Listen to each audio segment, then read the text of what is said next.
అల్పపీడనం ప్రభావంతో 3 రోజులు వర్షాలు. ఎల్లుండి వాయుగుండంగా మారే ఛాన్స్.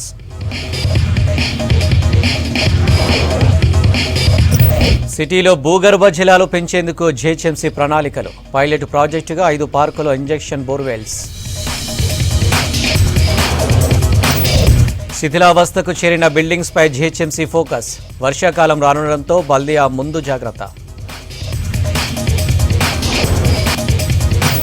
మల్లారెడ్డి ల్యాండ్ పోగా మిగిలిన 33 గుంటల భూమి. సర్వే రిపోర్టు ప్రకారం పొజిషన్ ఇవ్వాలన్న బాధితులు.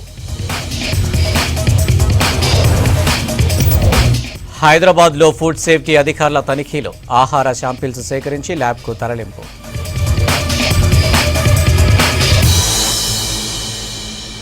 డీటెయిల్ చూస్తే ఉమ్మడి నల్గొండ, ఖమ్మం, వరంగల్ పట్టభద్రుల ఎమ్మెల్సీ ఉప ఎన్నికను క్యాడర్ ప్రతిష్టాత్మకంగా తీసుకోవాలని ఆదేశించారు సీఎం రేవంత్ రెడ్డి. 3 ఉమ్మడి జిల్లాలోని ఎమ్మెల్యేలు, మంత్రులు, ఇన్ఛార్జీలు ఎన్నికల్లో క్రియాశీలకంగా పనిచేయాలని పిలుపునిచ్చారు. ఈ నెల 27న పోలింగ్ నేపథ్యంలో క్షేత్రస్థాయిలో కార్యకర్తలు, నాయకులను సన్నద్ధం చేయాలన్నారు. ఉమ్మడి నల్గొండ, ఖమ్మం, వరంగల్ ఎమ్మెల్సీ ఉప ఎన్నికపై జూమ్ మీటింగ్ నిర్వహించారు సీఎం రేవంత్ రెడ్డి. జూమ్ మీటింగ్లో అభ్యర్థి తీన్మార్ మల్లన్న 3 ఉమ్మడి జిల్లాల ఎమ్మెల్యేలు, మంత్రులు, పార్లమెంటు ఇన్ఛార్జీలతో భేటీ అయ్యారు.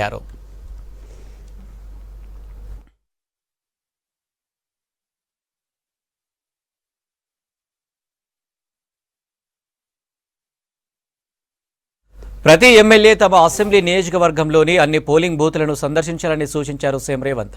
నిరుద్యోగులు, విద్యార్థుల సమస్యల పరిష్కారం కోసం తీన్మార్ మల్లన్న ప్రభుత్వానికి వారధిగా పనిచేస్తారని చెప్పారు.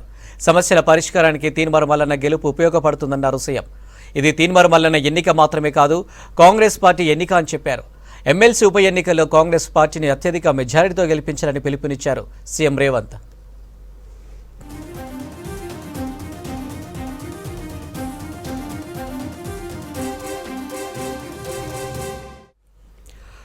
జయశంకర్ భూపాలపల్లి జిల్లా కాళేశ్వరం ప్రాజెక్టులోని మేడిగడ్డ బ్యారేజీని పరిశీలిస్తుంది central water power research centre నిపుణుల బృందం. బ్యారేజీ 7వ బ్లాక్లో దెబ్బతిని కుంగిన పిల్లర్లను క్షేత్రస్థాయిలో పరిశీలిస్తున్నారు సిడబ్ల్యూపీఆర్ఎస్ నిపుణులు. ఇంజనీరింగ్ అధికారులను వివరాలను అడిగి తెలుసుకున్నారు 3 టెక్నికల్ నిపుణులు.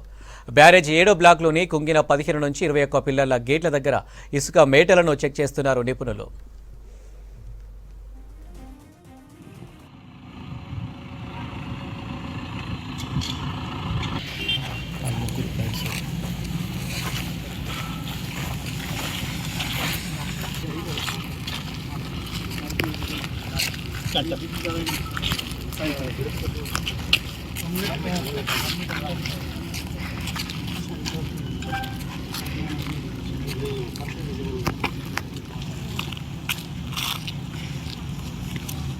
అక్రమాస్తుల కేసులో సీసీఎస్ ఏసీపీ ఉమామహేశ్వరరావుకు 14 రోజుల జ్యుడిషియల్ రిమాండ్ విధించింది నాంపల్లి ఏసీబీ కోర్టు. జూన్ 5 వరకు రిమాండ్లో ఉండనున్నారు ఉమామహేశ్వరరావు. రిమాండ్ కోసం ఉమామహేశ్వరరావును చెంచల్గూడ జైలుకు తరలించారు అధికారులు.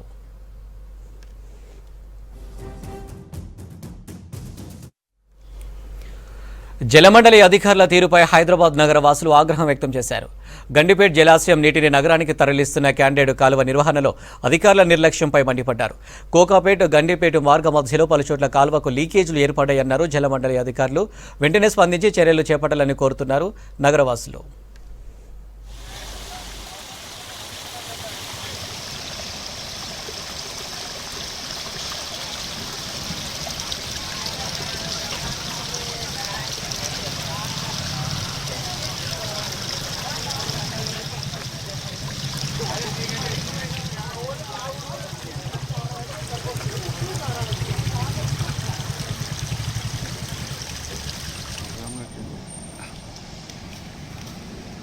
మన గవర్నమెంట్లో ఏం లేనట్లున్నా అప్పుడు తాతల కాలంలో.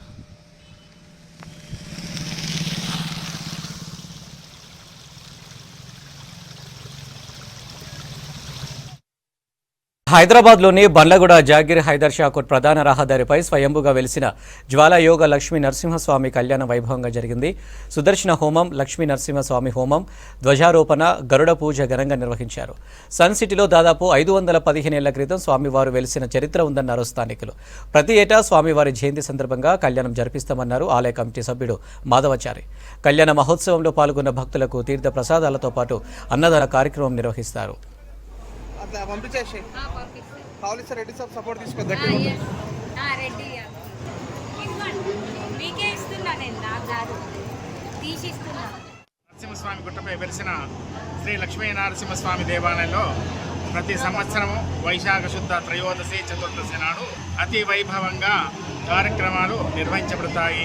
ఈ సంవత్సరము క్రోధినామ సంవత్సరము వైశాఖ శుద్ధ త్రయోదశి తేదీ 21/5/2024 మరియు 22/5/24 బుధవారం నాడు కార్యక్రమం నిర్వహించవచ్చున్నవి. సుదర్శన హోమము మరియు స్వామివారి డోలారోహణము, అలాగే స్వామివారి కళ్యాణోత్సవం అతి వైభవంగా జరిగింది. ఈ యొక్క జంటలు కూర్చొని స్వామివారి కళ్యాణంలో పాల్గొని స్వామివారిని సేవించి తరించి మహాప్రసాదం స్వీకరించి అన్నప్రసాద సంతర్పణలో పాల్గొని స్వామివారి అనుగ్రహం పొంది స్వామివారి ఆశీస్సు. మేడ్చల్ మల్కాజ్గిరి జిల్లా సుచిత్రలోని సర్వే నంబర్ 82లో ఉన్న వివాదాస్పద భూమిపై సర్వే రిపోర్ట్ని బయటపెట్టారు రెవెన్యూ అధికారులు. మాజీ మంత్రి మల్లారెడ్డి, ప్రైవేటు వ్యక్తుల మధ్య వివాదం జరుగుతుండటంతో రెవెన్యూ అధికారులు సర్వే చేశారు. మాజీ మంత్రి మల్లారెడ్డికి చెందిన ఎకరం 29 గుంటల పోను, మిగిలిన 33 గుంటల భూమి ఉందని అధికారులు చేసిన సర్వేలో తేలిందన్నారు మరో వర్గానికి చెందిన సభ్యులు.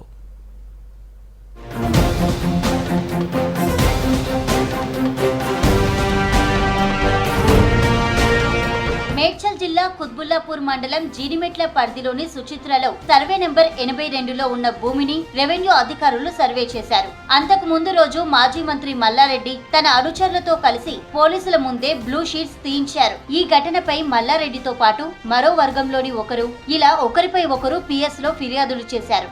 దీంతో పోలీసులు ఈ ల్యాండ్ ని సర్వే చేయాలని ఆర్డీఓతో పాటు జిల్లా కలెక్టర్ కి లెటర్ రాశారు. దీంతో పోలీసుల భారీ బందోబస్తుతో సర్వే నిర్వహించారు అధికారులు.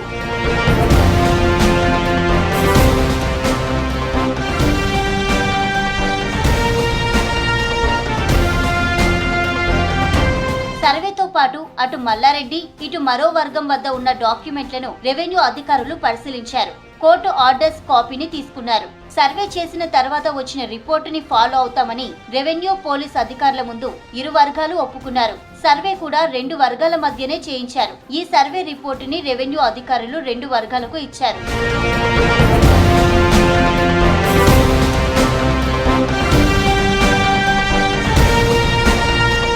సర్వే నెంబర్ 82లో మాజీ మంత్రి మల్లారెడ్డికి చెందిన ఎకరం 29 గుంటలతో పాటు మరో వర్గానికి చెందిన 33 గుంటలున్నట్టు తేలిందన్నారు మల్లారెడ్డి బాధితులు. మల్లారెడ్డి ల్యాండ్ పోగా మిగిలిన 33 గుంటల్లో మా 9 మందికి పొజిషనల్ ఇప్పించాలని పోలీసులను కోరుతున్నామన్నారు బాధితులు. అంటే ఇంజక్షన్ ఏంటి అంటే ఆయన మనకు ఇది ఏదైతే సర్వే ఉందో ఆయన ప్రతి ముందు నుంచైనా కానీ ఇది కాదు, ఇందులో 83 కూడా సర్వే నంబర్ ఉంది, 82లో మధ్యలో 83 కూడా సర్వే నంబర్ ఉందని చెప్పి ఆయన ఎప్పుడైతే షెడ్ వేసుకున్నాడో ఆయన 3000 గజం ఉంది అని చెప్తాడు. 83లో కూడా ఆ విషయానికి కూడా నేను ఇది అయిన తర్వాత మన 82 సర్వే, బికాజ్ మనకి ఇప్పుడు 82 మన సర్వే మన ల్యాండ్ మీద మనకు ఇంపార్టెన్స్ ఉంది. లా అండ్ ఆర్డర్ వాళ్ళు ఏం చేస్తారు, పోలీస్ డిపార్ట్మెంట్ వాళ్ళు ఏం చేస్తారంటే లా అండ్ ఆర్డర్ కంట్రోల్ చేయాలని చెప్పి వాళ్ళు MRO నుంచి కలెక్టర్ నుంచి సర్వే చేయించారు. సర్వే చేయించిన తర్వాత మనకు సర్వే రిపోర్ట్ వచ్చింది, మన ఫేవర్లో వచ్చింది. ఇది 82లోనే ఉంది, ఆయన 1.29 ఎకర్స్ ఉంది, మిగతా ఎక్సెస్ ల్యాండ్ ఉంది. ఎందుకంటే మల్లారెడ్డి గారు ఏం చెప్పారు ముందు నుంచి ఆయన ఏం చెప్తుండ్రు, 82 సర్వే నంబర్లో 1.29 ఎకర్స్ ఆయన వదిలేసి ఎక్సెస్ ఎంతైనా కానీ అది నాది కాదు అని చెప్పి ముందు నుంచి ఆయనే వివరంగా క్లియర్గా మాట్లాడారు. మాజీ మంత్రి పూలు పాలు అమ్ముడే కాదు, భూ కబ్జాలు చేశారని ఆరోపించారు మల్లారెడ్డి బాధితులు.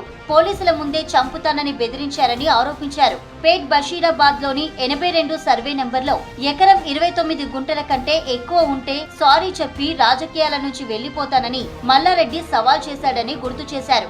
మల్లారెడ్డి మాట మీద నిలబడి రాజకీయాల నుంచి తప్పుకోవాలన్నారు బాధితులు.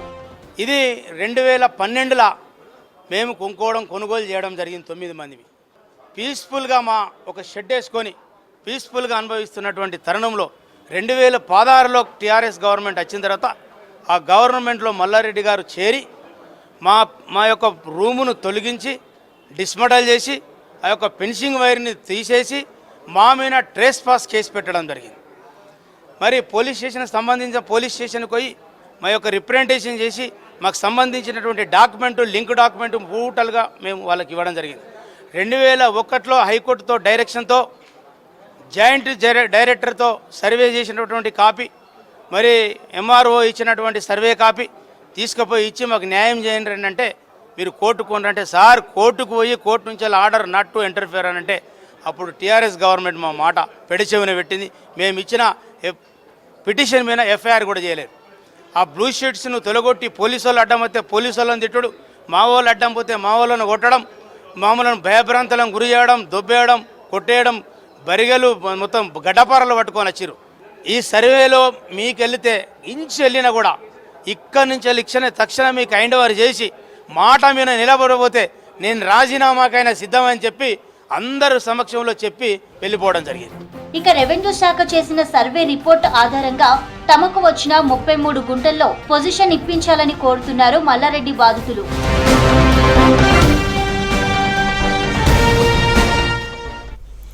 ఇవి హమారా హైదరాబాద్ అప్డేట్స్. మరిన్ని అప్డేట్స్ కోసం చూస్తూనే ఉండండి V6 న్యూస్.